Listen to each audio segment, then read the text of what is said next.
네, 오늘은 마태복음 28장 19절에서 20절의 본문을 가지고 삼위일체 하나님과 함께하는 삶이라는 제목으로 말씀의 은혜를 나누도록 하겠습니다. 네, 수요일마다 이 케빈 디영의 매일교회 책으로 저희가 말씀을 나누고 있습니다. 지난주까지는 이제 하나님이 어떤 분이셨는가에 대해서 초점을 맞추었다면 오늘부터는 하나님이 누구신가에 대해서 함께 좀 초점을 맞추고자 합니다. 그 첫 번째 시간으로 이제 삼위일체 하나님에 대해서 좀 함께 나누고자 하는데요.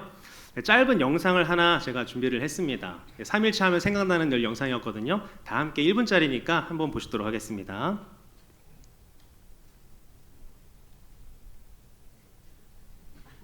네, 영상 혹시 안 나오나요?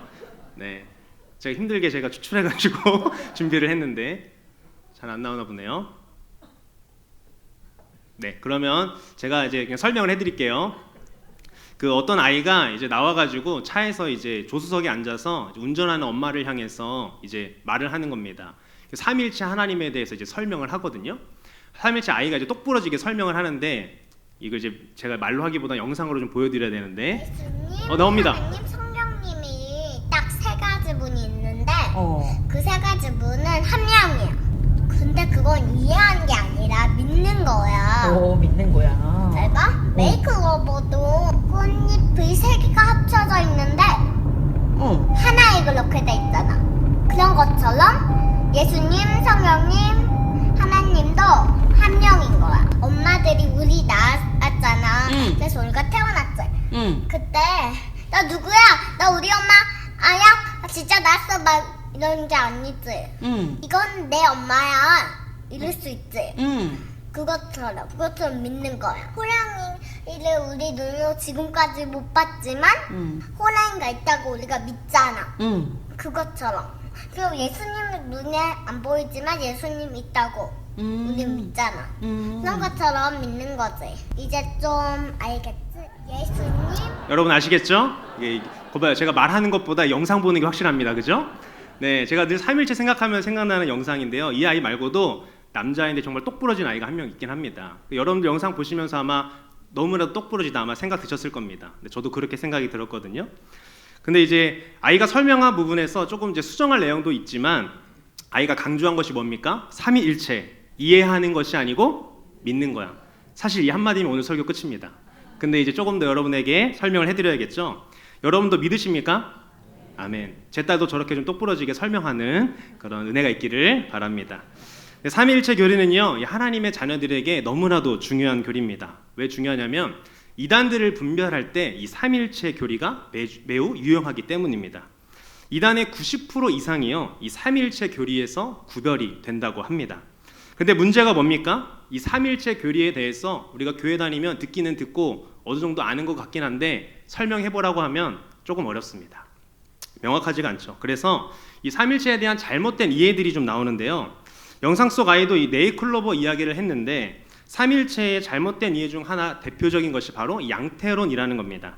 양태론이 뭐냐면 성부 그 하나님 한 분이 계시는데 역할에 따라서 성자가 되기도 하고 성령이 된다고 하는 그런 설명입니다. 대부분 대표적으로 우리 인간 서로에게 좀 이해시키기 위해서 어떤 설명이 좀 많이 있었습니까? 이 물을 가지고 설명을 하는데요. 물이 액체일 때가 있고 그리고 그 물에 열을 가하면 어떻게 됩니까? 수증기가 되고 또 그 온도를 낮춰서 춥게 만들면 얼음이 된다는 겁니다. 이게 대표적인 양태론적인 설명입니다. 그러면서 이제 삼위일체가 그렇다라고 말하는데 잘못된 것이죠. 또 잘못된 예가 뭐가 있냐면 삼신론입니다. 이것은 이 각자 다른 세 분의 하나님으로 이해하는 겁니다. 성부 하나님, 성장 하나님, 성령 하나님을 서로 다 별도의 하나님으로 그렇게 이해하고요. 그 하나님에게도 서열이 있다라고 생각합니다. 그렇죠? 한국 사회에서는 참 서열이 중요시하는데 그 하나님도 이제 서열을 매기는 거죠. 그래서 각각의 기능을 한다라고 그렇게 설명을 하는데 사실 이것도 잘못된 예입니다. 잘못된 생각도 하게 되고 그래서 우리가 삼위일체 하면 어떤 생각이 가장 많이 드십니까? 어렵게 느껴지고 뭔가 신학교에서만 배워야 할 것 같고 또 설명하기 어려운 신학 개념처럼 우리가 느껴집니다. 그러나 여러분 성경을 보면요, 삼위일체는요 토론을 위한 교리가 아니라 바로 삶을 위한 진리입니다. 기독교를 기독교답게 하는 그 교리가 있다면 바로 그것이 삼위일체라는 것이죠. 그 삼위일체를 위해서 우리가 전제해야 할 것이 하나가 있는데요. 그것이 무엇이냐면 우리가 하나님을 전부 알 수 없다는 겁니다.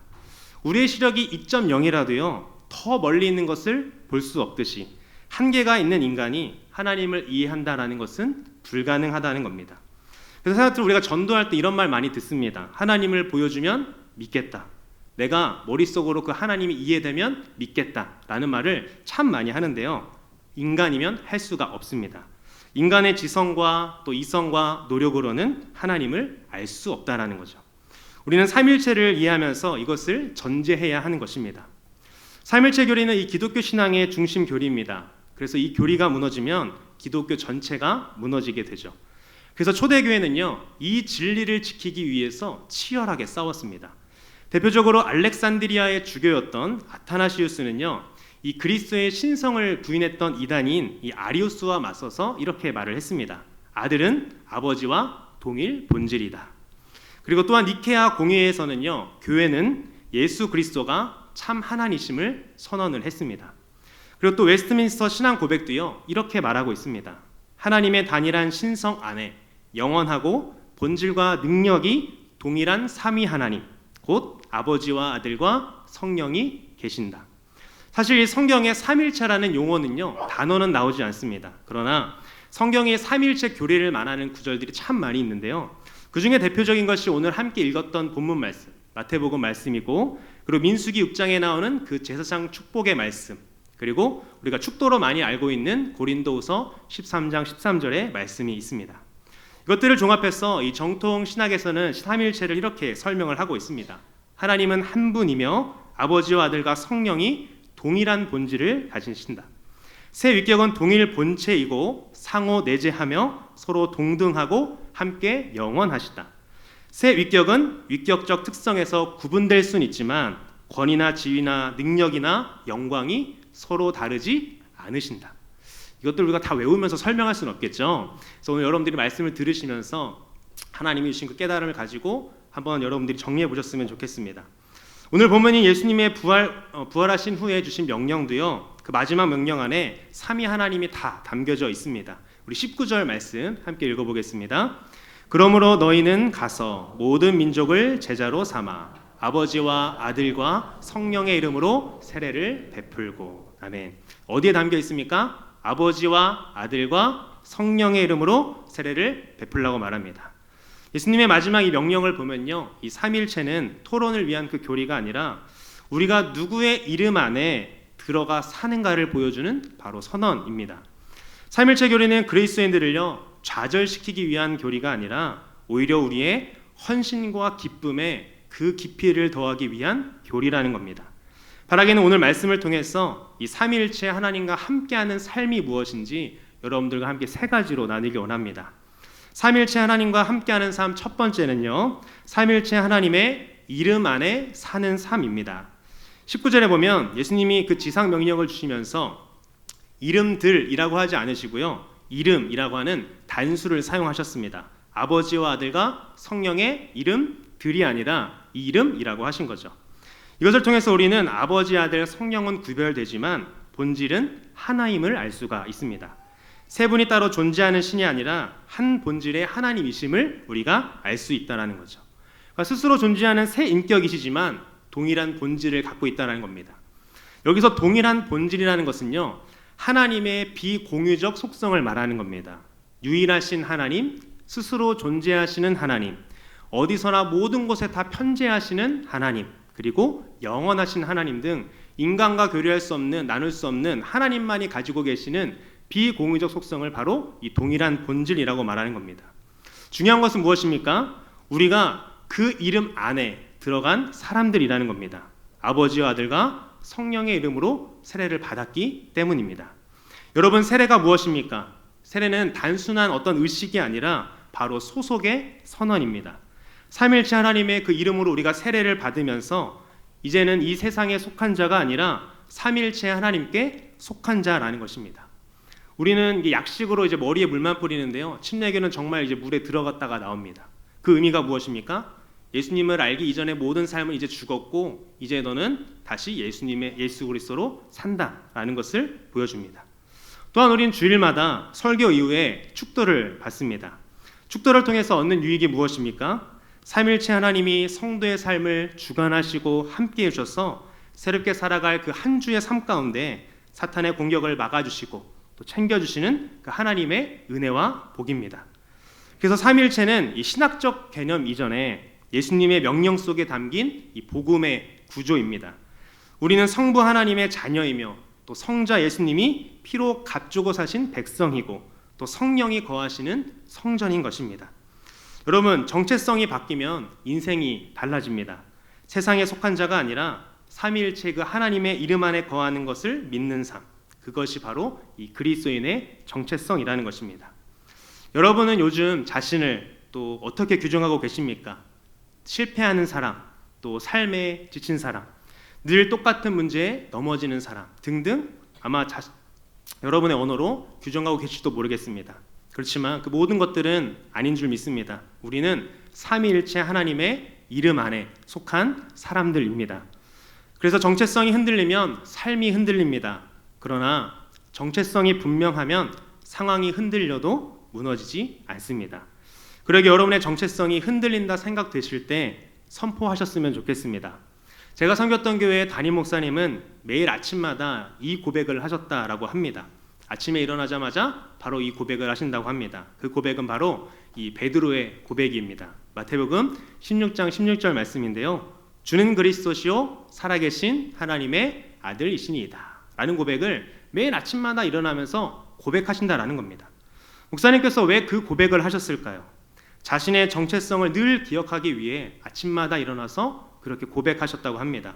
주님은 나의 구원자이신 그리스도이며 그 그리스도는 살아계신 하나님의 아들이다. 그리고 나는 그분께 속한 하나님의 자녀다라는 겁니다. 저와 여러분도 이 정체성이 흔들릴 때마다 이렇게 고백했으면 좋겠습니다. 나는 성부 하나님의 자녀다. 나는 예수 그리스도의 사람이다. 나는 성령 하나님이 함께 하시는 사람이다.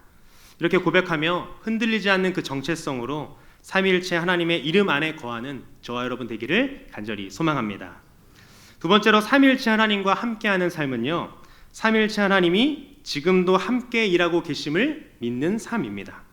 삼위일체 하나님은요 늘 함께 일하셨습니다. 우리 에베소서 1장 4절 말씀 함께 읽겠습니다.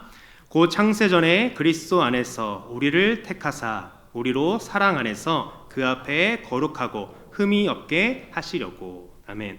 성부 하나님은 구원을 계획하신 분입니다. 창세전부터 우리를 택했다라고 말하고 또 보내신 분입니다. 성자 또 하나님, 성자 예수님은 어떻습니까? 우리 마태복음 28장 18절인데요. 함께 읽겠습니다. 예수께서 나와 말씀하여 이르시되 하늘과 땅의 모든 권세를 내게 주셨으니. 아멘. 성자 하나님, 성자 예수님은요 구원을 이루신 분으로 십자가와 부활로 구원을 완성하시고 모든 권세를 가지신 분입니다. 또 성령 하나님은 성경이 뭐라고 말합니까? 우리 요한복음 14장 26절 말씀 함께 읽겠습니다. 보혜사 곧 아버지께서 내 이름으로 보내실 성령 그가 너희에게 모든 것을 가르치고 내가 너희에게 말한 모든 것을 생각나게 하리라. 아멘. 성령 하나님은 우리의 구원을 적용하시는 분으로 믿음을 주시고 또 제자로 자라게 하시며 교회를 세우시는 분입니다. 신학적인 용어로는요 중생, 칭의 그리고 성화의 사역들을 이 성령 하나님께서 감당을 하신 것입니다. 위에 삼위일체 하나님의 사역을 통해서 우리가 깨닫는 것이 무엇입니까? 바로 우리의 구원이요 확실하다는 겁니다. 구원은 믿음으로 받습니다. 또 삼위일체 또한 믿음으로 받아들이는 것입니다. 하나님으로부터 받은 믿음은 바로 선물입니다.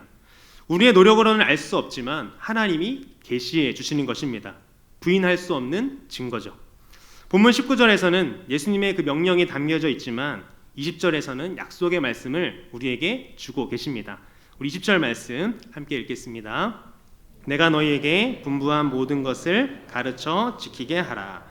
볼지어다 내가 세상 끝날까지 너희와 항상 함께 있으리라 하시니라. 아멘. 내가 세상 끝날까지 너희와 항상 함께 있으리라 라고 말씀을 하셨습니다. 이 약속은요 막연한 위로가 아닙니다. 성부 하나님은요 지금도 자신이 계획하신 것을 이루어 가십니다. 그러기에 우리의 인생도요 우연이 없습니다. 지금도 하나님의 뜻은 내 인생 가운데 진행 중이라는 것입니다. 또 성자 하나님, 성자 예수님은 어떻습니까? 지금도 다스리고 계십니다. 하늘과 땅의 모든 권세를 그를 믿는 자녀들에게 주셨습니다. 그것이 바로 누굽니까? 저와 여러분입니다. 내 삶의 영역도 그분의 권세 아래 있다는 것입니다. 성령 하나님은 어떻습니까? 성령 하나님은 지금도 역사하십니다. 우리를 말씀을 들을 때 그 말씀을 깨닫게 하시고요. 말씀으로 위로하시고 또 성령의 능력으로 더딥혀 주시는 분입니다. 지금도 일하시고 또 우리와 함께 하시는 성부 하나님, 성자 하나님, 성령 하나님이 계시기에 우리는 혼자가 아닌 것입니다. 여러분, 오케스트라를 보면 어떻습니까? 많은 악기들이 함께 이루어지는 것을 볼 수 있습니다. 각자 다른 악기들을 연주합니다. 바이올린, 첼로, 플로, 트럼펫 등등 많은 악기들이 있습니다. 그 악기들을 가지고 각자 따로 연주하면 소음일 것입니다. 지휘자가 있을 때 그 모든 악기가 하나의 곡을 만들어냅니다. 우리의 인생도 마찬가지인 줄 믿습니다. 가정과 직장, 또 교회와 사역이 흩어진 사건처럼 보입니다. 그러나 삼위일체 하나님이 함께 역사하실 때 우리의 삶은 하나의 구원의 교향곡이 될 줄 믿습니다. 지금도 함께 일하시는 그 삼위일체 하나님으로 인해서 우리는 혼자 신앙생활하는 것이 아니라 삼위 하나님의 그 돌보심 속에 살아가는 존재인 것입니다. 기도할 때 여러분 혼자 말하는 것이 아닙니다. 우리의 세밀한 음성을 들으시는 그 하나님이 우리의 음성을 들으십니다. 또 우리의 모든 기도 제목을 중보자이신 예수 그리스도께서 중보하고 계십니다. 사역할 때 또 혼자 버티는 것이 아닙니다. 성령 하나님께서 그 사명을 감당할 수 있는 지혜와 힘을 주시고 또 함께 동역할 수 있는 동역자를 보내주십니다. 가정도 어떻습니까? 나 혼자 그 가정을 감당하는 것이 아닙니다. 가정을 이루게 하시고 인도하시는 이가 바로 삼위일체 하나님입니다. 직장도 또 사업도 마찬가지입니다. 하나님의 자녀로 살아가는 한 삼위일체 하나님께서 지금도 우리와 함께 하시며 일하시는 줄 믿습니다. 여러분 믿으시길 바랍니다. 지금도 그 삼위일체 하나님은요 우리의 삶을 지휘하고 계십니다. 그것을 믿고 또 당당하게 맡겨드리며 또 순종하는 저와 여러분 되기를 간절히 소망합니다.